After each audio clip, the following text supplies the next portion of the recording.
When you are attached to environment, birth and destruction arise.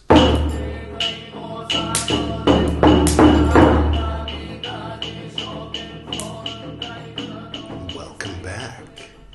This is Buddhist Books Podcast, episode 292, which, since it ends in 2, means we're reading the Platform Sutra today. This is Zen Buddhism Part 13, the 13th of our Zen Buddhism series, which includes Chan, of course, the Chinese and Japanese ways of pronouncing the same thing, ultimately Dhyan or Dhyana, meaning meditation.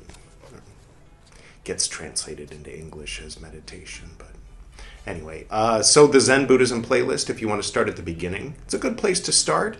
You get a movie reaction to the movie called Zen from 2009, the basically life story of Zen Master Dogen.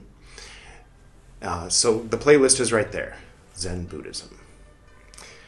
All right, so as you may know, if you've followed the whole Zen Buddhism playlist, Dogen had mentioned sort of in passing that the national master in China, in Tong, I believe, had said that the people in the south, or many people in the south of China, I presume, whatever that would have meant at that time, in the 1220s or 1230s or whenever it was, that the people in the south had misunderstood the Platform Sutra and then mixed it with their own non-Buddhist ideas from their local religions.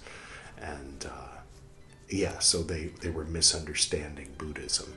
And so I became curious and I wanted to read it for myself, and then I'd have a better idea of how that could possibly have happened. So when we conclude this sutra, then we can revisit when Dogen mentioned that and sort of brainstorm about that. I'll brainstorm by myself. You can watch if you want to. Okay, picking up where we left off last time. 21. Quote, "Now that you have already taken refuge in the threefold body of Buddha, I shall expound to you the 4 great vows. Good friends, recite in unison what I say," quote within quotes. "I vow to save all sentient beings everywhere. No. I vow to cut off all the passions everywhere. I vow to study all the Buddhist teachings everywhere. I vow to achieve the unsurpassed Buddha way." And quote within quotes, recite 3 times. Good friends, when I say, quote within quotes, "I vow to save all sentient beings everywhere," end quote within quotes, it is not that I will save you, but that sentient beings, each with their own natures, must save themselves. What is meant by, quote within quotes, saving yourselves with your own natures, end quote within quotes, despite heterodox views, like not quite heretical, it's sort of, but non-orthodox views, right? Passions, ignorance, and delusions in your own physical bodies, you have in yourselves the attributes of inherent enlightenment, so that with the correct views you can be saved. If you are awakened to correct views, the wisdom of prana will wipe away ignorance and delusion, and you all will save yourselves. If false views come, with correct views you will be saved. If delusion comes, with awakening you will be saved. If ignorance comes, with wisdom you will be saved. If evil comes, with good you will be saved. If the passions come, with bodhi you will be saved. Being saved in this way is known as true salvation. Quote within quotes, I vow to cut off all the passions everywhere, and quote within quotes, is with your own minds to cast aside the unreal and the false. Quote within quotes, I vow to study all the Buddhist teachings everywhere, end quote within quotes, is to study the unsurpassed true nirvana, true dharma, quote within quotes, I vow to achieve the unsurpassed Buddha way, end quote within quotes, is always to act humbly, to practice reverence for all things, to separate oneself from erroneous attachments, and to awaken to the wisdom of prana. When delusions are cast aside, you are self-enlightened. Achieve the Buddha way, and put into practice the power of the vows. 22. Now that I have finished speaking of the 4 vows, I shall give you the formless repentance and destroy the crimes of the 3 realms. End quote. So this whole thing is in quotes. I mean, it has been for a couple of episodes now. But for the first time in a while, something outside of the quotes. The Master said, quote, back in quotes, good friends, if in past thoughts, present thoughts, and future thoughts, if in successive thoughts, you are not stained by delusion, and you at once cast aside with your own natures previous bad actions, this is seeking forgiveness. If in past thoughts, future thoughts, and present thoughts, if in successive thoughts, you are not stained by ignorance, and cast aside forever your previous arrogant minds, this is called seeking forgiveness with your own natures. If in past thoughts, present thoughts, and future thoughts, if in successive thoughts, you are not stained by jealousy, and cast aside with your own natures previous feelings of jealousy, this is seeking forgiveness. It says, recite the above 3 times. Good friends, what is repentance? Quote within quotes, seeking forgiveness, end quote within quotes, is to do nothing throughout your life. Quote within quotes, repentance, end quote within quotes, is to know the mistakes and evil actions you have perpetrated up to now, and never to let them be apart from the mind. It is useless to make a confession in words before the Buddhas. In my teaching, forever to engage in no action is called repentance. Sidebar, I find it interesting, those who are familiar with my other channel where I read books. A few things that I find interesting. One, Taoism. We just finished reading the Tao Te Ching over on that channel. I'll stop being mysterious. It's called Chicken Philosophy. Anyway, had commented about how, loosely speaking, one way of interpreting things is to say that Taoism and Mahayana Buddhism kind of came together in or gave birth to Chan Buddhism, Zen Buddhism.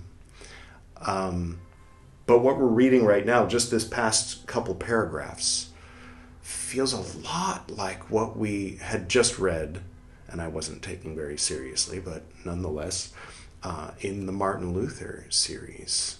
So the Martin Luther series is there if you want to hear Martin Luther instead of Buddhism. I don't necessarily recommend it. Anyway, but he's talking a lot about forgiveness, and his ideas are very similar to this, except for the part about engaging in no action. is similar to what we read in the Tao Te Ching. That's the Tao Te Ching series where I'm reading Tao Te Ching.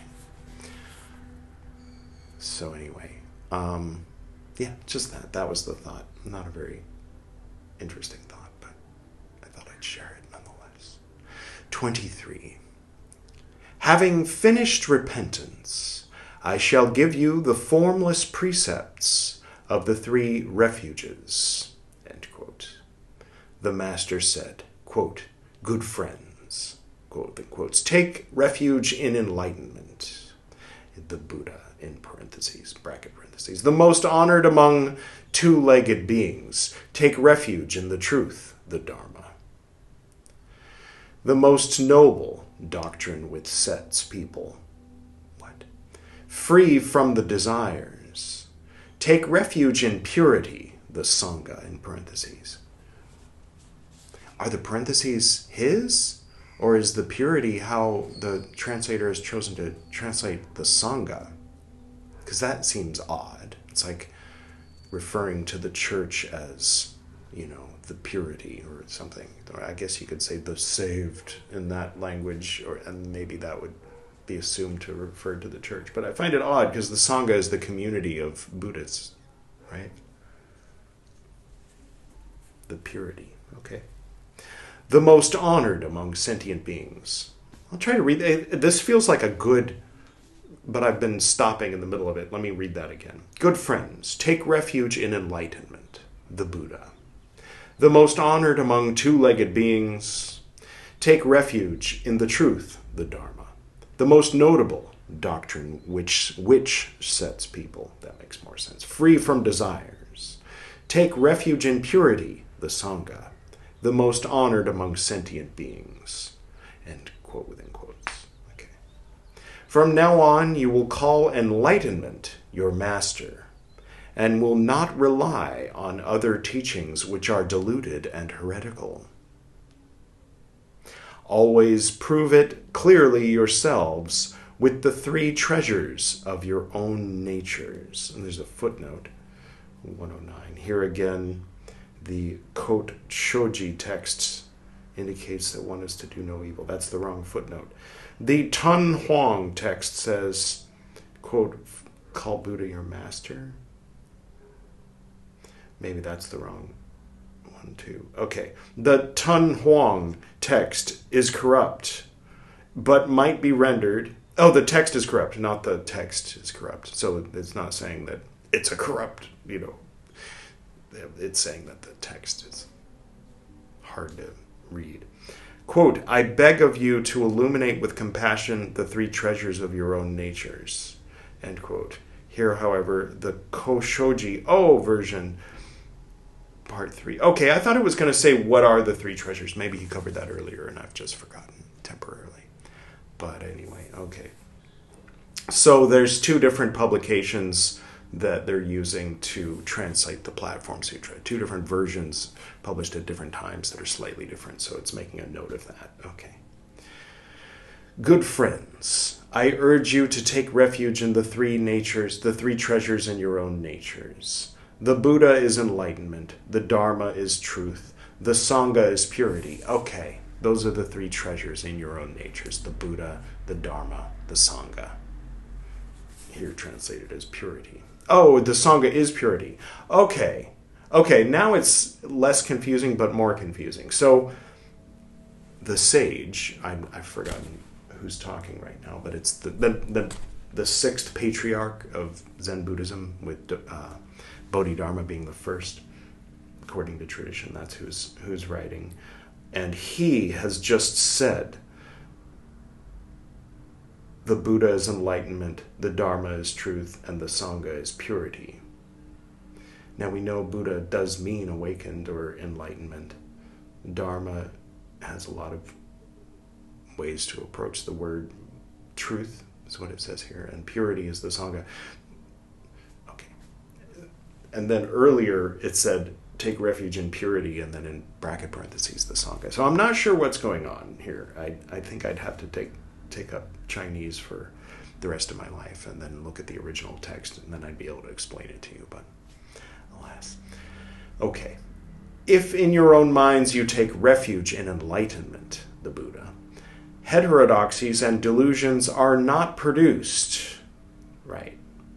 Again, some overlap with like some Lutheran thinking. If you really, have faith and the Holy Spirit or something, then you just simply won't fall for the misunderstandings or break the laws, right? It's a little bit similar idea, but sorry, we'll keep that in its own podcast. You have no desires and are content with yourself as you are and stand apart from the passions and physical wants. Therefore, Buddha, I don't know if I'll get there. Therefore, Buddha is called, quote within quotes, most honored among two-legged beings, end quote within quotes. If in your own mind you rely on truth, the Dharma, then because there is no falseness in successive thoughts, there will be no attachments. Since there will be no attachments, the Dharma is called the most, quote within quotes, the most noble doctrine which sets people free from the desires, and quote within quotes. Now it's interesting. There's doctrine which sets people is in bracket parentheses, so I assume that that's added by the translator to help give context. So if they hadn't added that to help give context, it would say the most noble, free from desires. The most noble, free from the desires. The Dharma is called the most noble, free from the desires. And then the translator thought it would help to call it, instead of that, the most noble doctrine which sets people free from the desires. I think it's better without the bracket parentheses, personally. If in your own mind you rely on purity, the Sangha, although all the passions and false thoughts are within your own natures, your natures are not stained.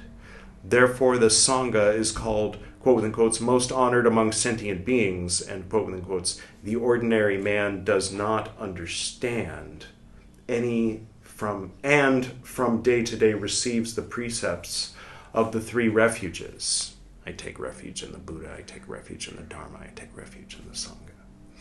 If he says he relies on the Buddha, where is that Buddha? If he doesn't see the Buddha, then he has nothing on which to rely. If he has nothing on which to rely, then what he says is deluded. Interesting.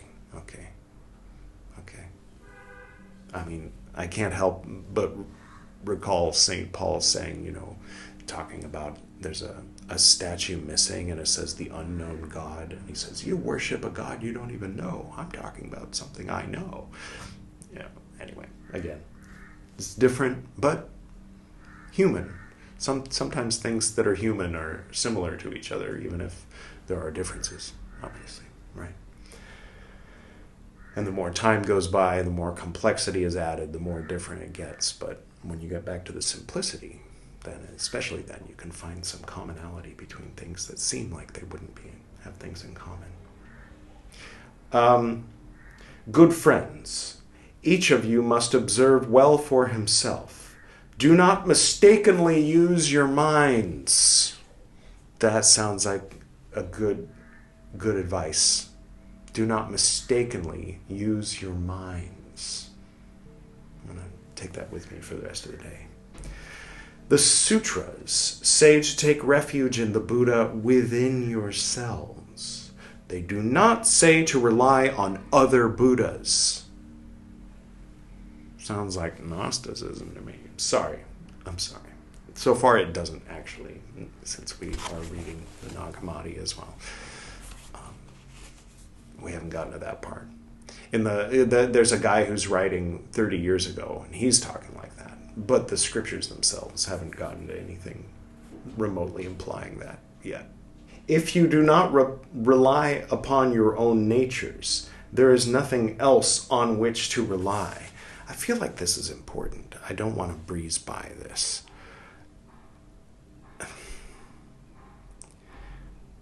The thing you're looking for isn't in another room. It's not down the hall. It's not in another human being. It's not down at a temple or away in some, pilgrimage site. It's right here now. Now you can look at it mistakenly using your minds and be like, what? But I don't see it. But when you stop doing that, you're there with it. When you stop doing everything else, it's the only thing there. And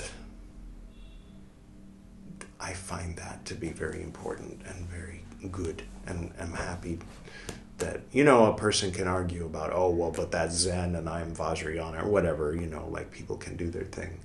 But I like to find things that are useful personally to me. There's things that I read in Dogen 15 years ago that I then began quoting and refer back to in my own mind when encountering different situations. And I feel like that line is something I can add to that and remember that, well, the Platform Sutra says, what did it say? Yeah, if you do not rely upon your own natures, there is nothing else on which to rely. Which sounds like it'd be heresy, if somebody's into heresy or somebody's into, calling things heterodoxy. He's talking about heterodoxy. Dogen says people misinterpret this. Maybe not this line specifically, but maybe this line specifically. And it leads them the wrong direction. But there is a correct way to interpret this. If you're into correct things, I wouldn't necessarily recommend that. Unless you're, going into a particular context. Like as an actor, when you're going to be the Terminator, then to think, oh, but I love her, is heterodoxy and heresy and incorrect to you in that you are playing the role of the Terminator. Do you know what I mean? Am I making sense? But then when you're done, you take off the costume and then you're just you again. And then there is no correct. I don't know. I'm just putting bad ideas out there. Sorry. 24. Now that all of you have yourselves devoutly taken refuge in the three treasures, I shall expound to you on the doctrine of the Maha Prana Paramita. Pranya Paramita? Or it says here, Moho Panlo Polo Mi. That must be Chinese for Maha Pranya Paramita. The Japanese went back to the original Sanskrit, I think because they found Bodhisattva in China. He was like a southern Indian Brahmin Buddhist. So, he, by family, he's from the Brahmin caste in what has come to be known as Hinduism, the Vedic tradition. But he became Buddhist. I don't know if his parents were too, but he became a monk, and then he traveled to China, and then the emperor's people found him, and they dragged him over to Nara, and is that right? The place in Japan where he met a young Kobodayashi when he was still called Kukai, and Daishi, excuse me. And and the emperor and everything else. And then he helped translate things directly from Sanskrit, helped develop one of their written forms. And so it became Hanyaharamita instead of Pranaparamita, which is the Sanskrit. In Japanese, it's Hanyaharamita. But apparently in Chinese, it's Moho Panlo Polo Mi. I think they were more focused on getting it into the language so that people could understand it, where the folks in Nara with Bodhisattva were more focused on getting the authentic Sanskrit. As if there was anything authentic about Sanskrit. It's all about the Pali, right? I'm just playing. So obviously there's a lot of centuries of devout practitioners and great minds and great writers and great practitioners of Buddhism, especially Mahayana, who were writing in Sanskrit. So, good friends, although you recite it, you do not understand its meaning. Oh, good. I love when people talk about the Heart Sutra. So I shall explain it. Listen, every one of you. Mahapranya Paramita is an Indian Sanskrit term. In Chinese, it means great perfection of wisdom. He's speaking Chinese. Someone translated this into English, so what's going on? Reaching the other shore, yes. This Dharma must be practiced. It has nothing to do with recitations. If you recite it and do not practice it, it will be like an illusion or a phantom. Reaching the other shore, if you imagine like you're crossing a river. And in ancient Jainism, which was I mean, the form which came into being under, what's his name? Mahavir or Mahavira. He was a contemporary with Lord Buddha, probably a little bit older than Lord Buddha. But, he was called a Tirthankara, which is a ford, which is how you cross a river safely. So the idea is that these masters, these teachers, have crossed the river so they can tell you how they did it. They can guide you across through a spiritual ford. Anyway, the interesting tie-in with the symbolism at the end of the Heart Sutra. It says, gone to the other shore, completely to the other shore, enlightened. This Dharma must be practiced. It has nothing to do with recitations. If you recite it and do not practice it, it will be like an illusion or a phantom. The Dharma body of the practitioner is the equivalent of the Buddha. This makes me want to get back into, I spent a period of time memorizing the Japanese.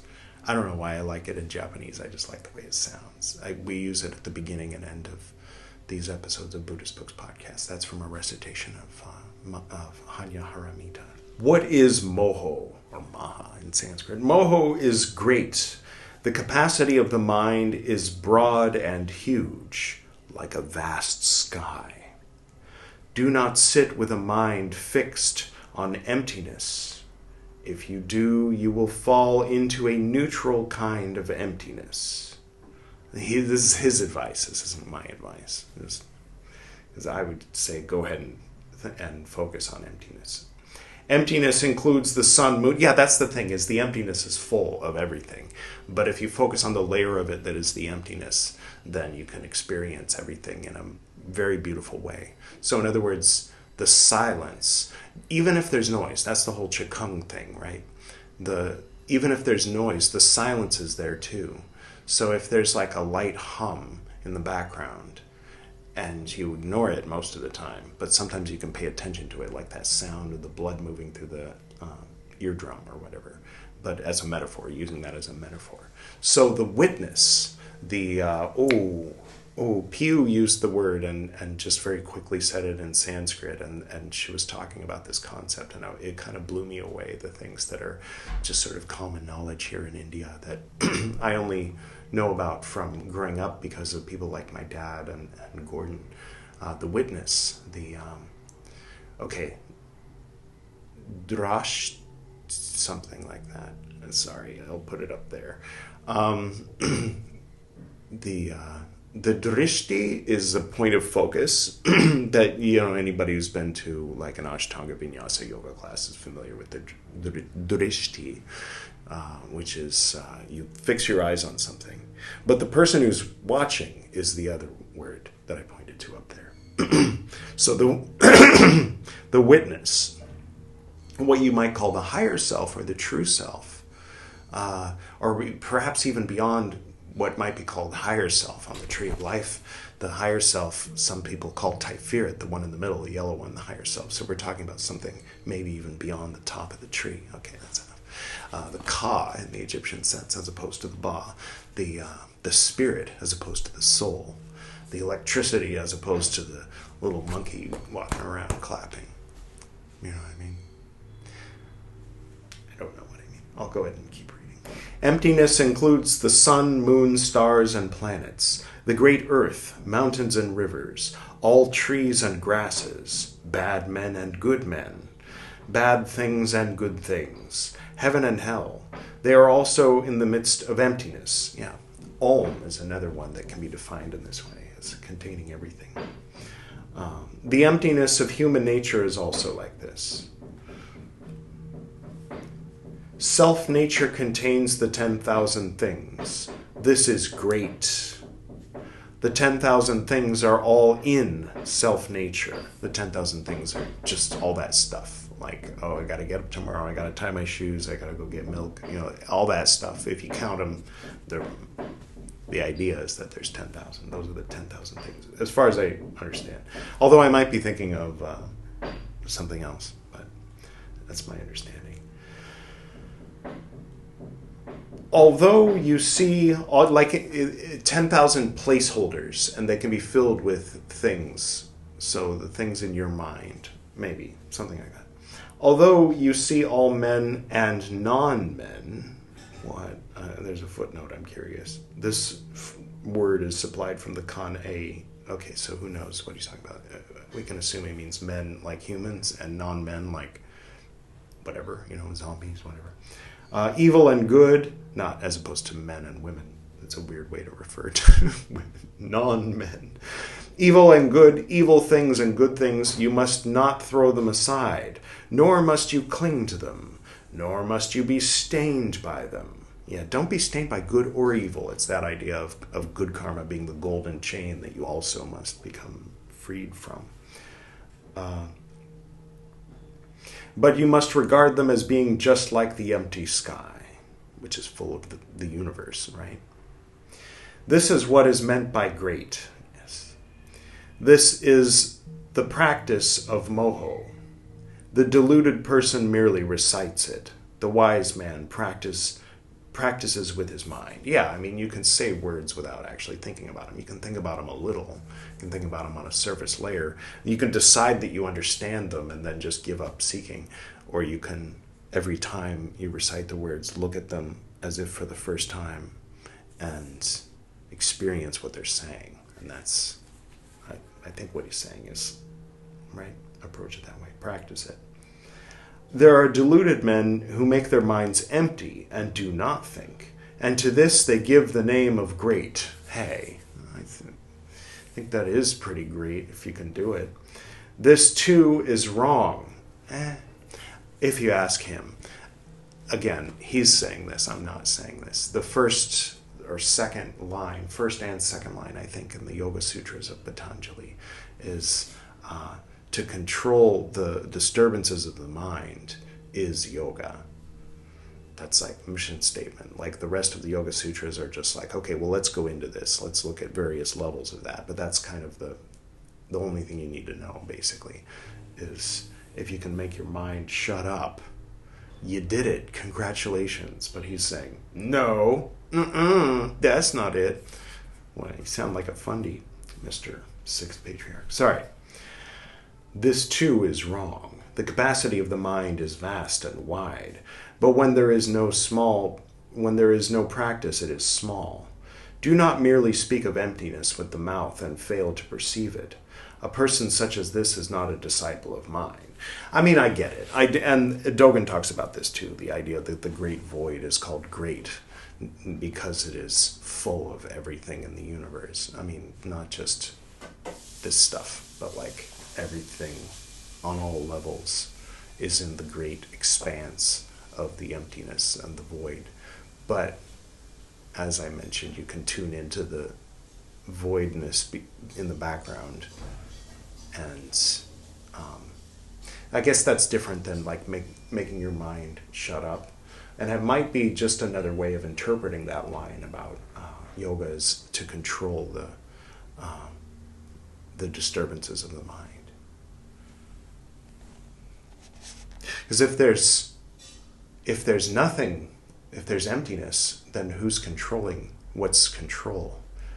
But maybe that's just sophistry or something. Like, yeah, if without control, it'll be disturbed. It'll be chaotic. There'll be a lot of stuff going on. Like the examples given are the disturbances come in the form of sleep. Sleep is a disturbance. Knowledge that is false is a disturbance. Knowledge that is true is a disturbance. And memory is a disturbance. So if you can keep your mind from just compulsively pulling up data files from these four categories for 5 seconds, that's yoga, according to Patanjali. I'd say that's Zen. But I might have to clarify my terms if I were having a conversation with the Sixth Patriarch, because it seems like maybe he's leaning one way and I'm leaning another.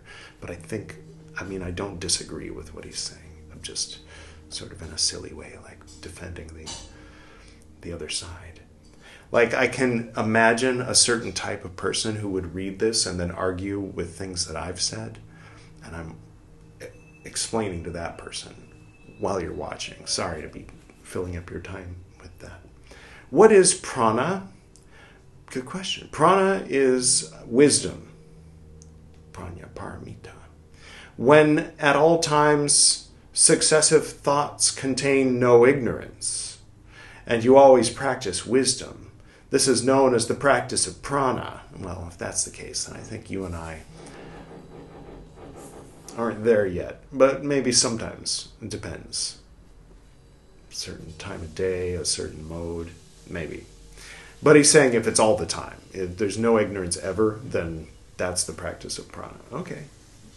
All right. It's a good star to shoot for, but with our feet on the ground, I don't think we're going to actually reach any of those stars. We know how far away they are. We know about the light speed limit. But is the speed of thought faster than the speed of light? No, because neurochemicals... I'm just arguing with myself. But if but one instant of thought contains ignorance, then prana is cut off. But if one instant of thought contains wisdom, then prana is produced. But he said all the time. Right. So you can experience prana without the practice of prana? I don't know. I mean, I'm just being nitpicky with what he's saying. But I mean, if what a person is saying isn't internally consistent, then it's kind of obnoxious, even though maybe it's supposed to make you think outside of in things like internal consistency for enlightenment's sake, like a koan. Just bop someone on the head and tell them the stick is bigger and they're enlightened. Satori, right? Maybe that seems like that's a slightly different. People themselves say, I practice prana, but it has neither shape nor form. This, then, is the nature of wisdom. What is polomito, or paramita? This is the Sanskrit pronunciation and means other shore reached. Does it? I didn't know that. Is that true? Prana paramita, the heart of great wisdom. Other shore reached? All right. When its meaning is understood, you are apart from birth and destruction. When you are attached to environment, birth and destruction arise. Let me read that again. I like that. When its meaning is understood, you are apart from birth and destruction. When you are attached to environment, birth and destruction arise. As you already know, and I just decided, that's the intro to the episode. Okay. Take waves rising on the water. They are something that occurs on this shore. Being apart from environment and putting an end to birth and destruction is like going along with the flow of the water. Thus it is called reaching the other shore. In other words, paramita.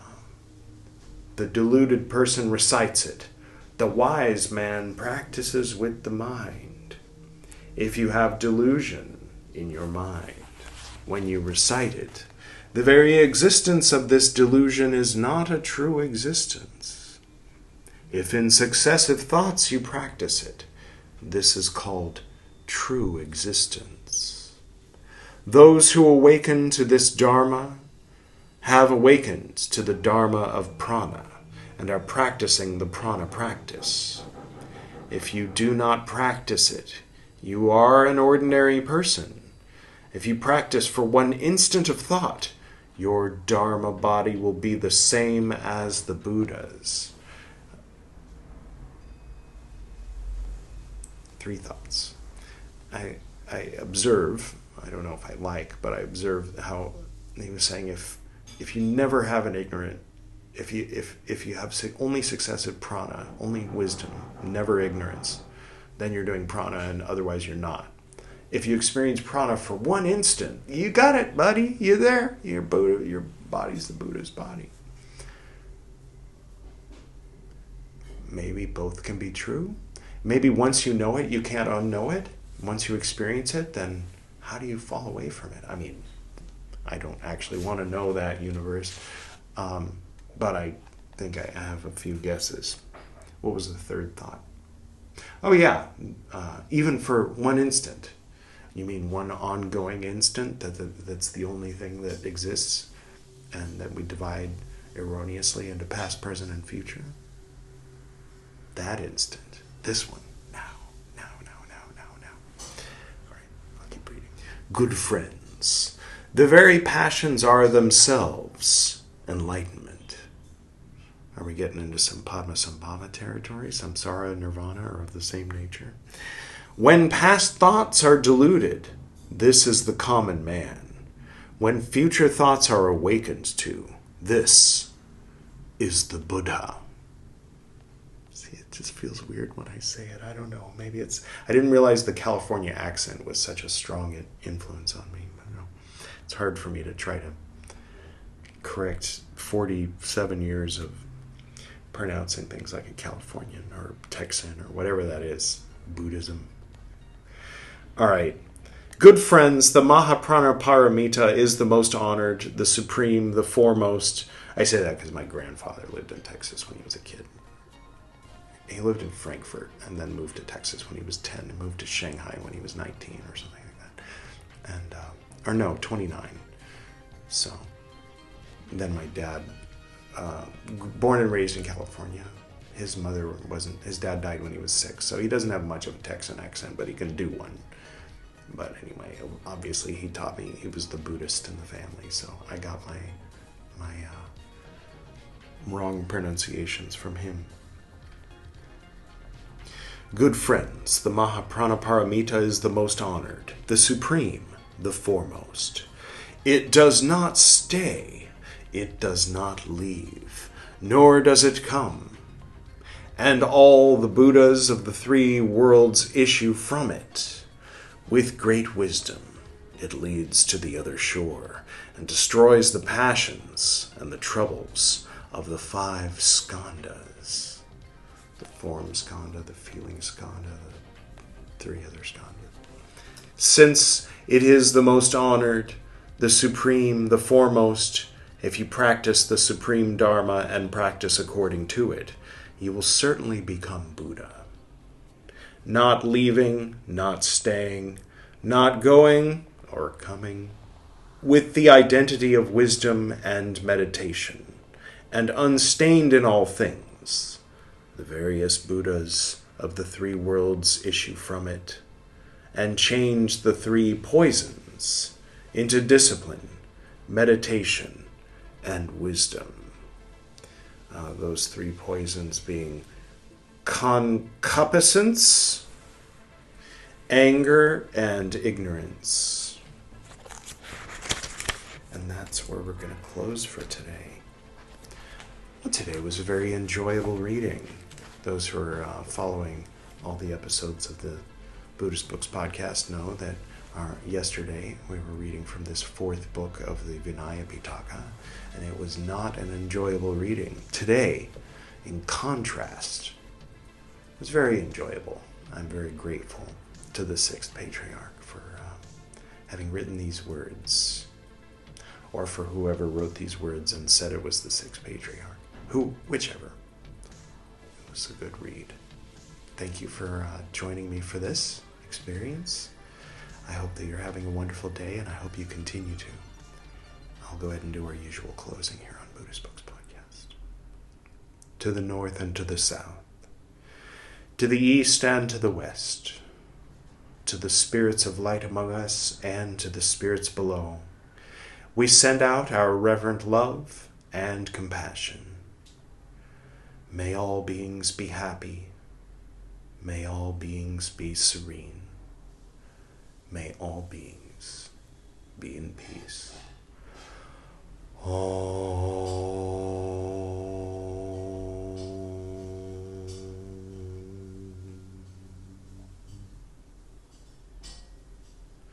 Until next time.